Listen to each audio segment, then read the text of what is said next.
Hi viewers, welcome to this channel. ముందుగా అయితే ఇంతవరకు ఈ ఛానల్ సబ్స్క్రైబ్ చేసుకుని వాళ్ళు ఎవరైనా ఉన్నట్టయితే ఖచ్చితంగా అయితే సబ్స్క్రైబ్ చేసుకోండి. ఈ వీడియోని అయితే లైక్ చేసి షేర్ చేయండి. మీకు ఏమైనా డౌట్స్ ఉంటే call me four app IDs వచ్చేసరికి డిస్క్రిప్షన్లో ఉన్న వాట్సాప్, టెలిగ్రామ్, ఇన్స్టాగ్రామ్లో షేర్ చేయడం జరిగింది. ఆ గ్రూప్స్లో జాయిన్ అయ్యి ఖచ్చితంగా అయితే కాల్ చేయండి. సో ఇక ఇందులో వచ్చేసరికి చాలా మంది స్టూడెంట్స్ అడుగుతా ఉన్నారు. JNTH 2122 BTech 3132 BTech exams notification పడింది. ఎగ్జామ్స్ ఏమన్నా పోస్ట్ పోన్ చేస్తారా? పోస్ట్ పోన్ చేస్తే ఎన్ని రోజులు చేస్తారు అని చెప్పేసి. జనరల్గా అయితే డిసెంబర్ మధ్యలో నుంచి 2122 బీటెక్ ఎగ్జామ్స్ నడవాలి. సో జనవరిలో 8వ తారీఖు నుంచి 3132 జరగాలి. అయితే మీకు ఇక్కడ గమనించాల్సింది ఒకటి ఉంది. ఏంటంటే జనవరి 8 నుంచి స్టార్ట్ చేయడానికి థర్డ్ ఇయర్ ఎగ్జామ్స్ మధ్యలో పొంగల్ హాలిడేస్ వస్తాయి.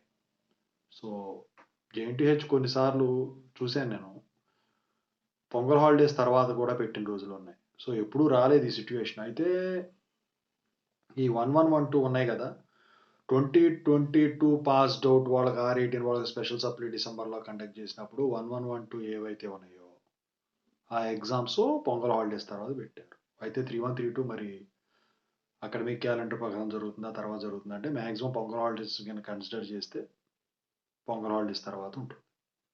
2122 వచ్చేసరికి యాజ్ పర్ షెడ్యూలే జరుగుతుంది. డిసెంబర్ ఎండింగ్కి ఎట్లాగ అయిపోతుంది కాబట్టి.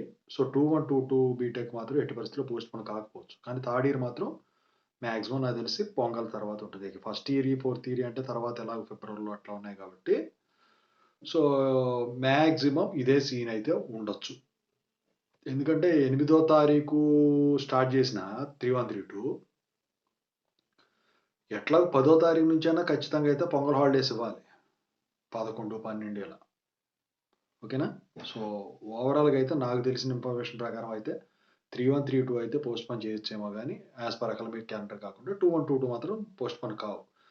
అది కాకుండా అకాడమిక్ క్యాలెండర్లో కొన్ని సెలవులు తప్పించామని అప్పుడు చెప్పడం జరిగింది. సో దాని ప్రకారం చూసుకున్నా కూడా మీకు ఖచ్చితంగా అయితే ఇదే విధంగా ఉంటుంది. ఓకేనా? Thank you so much.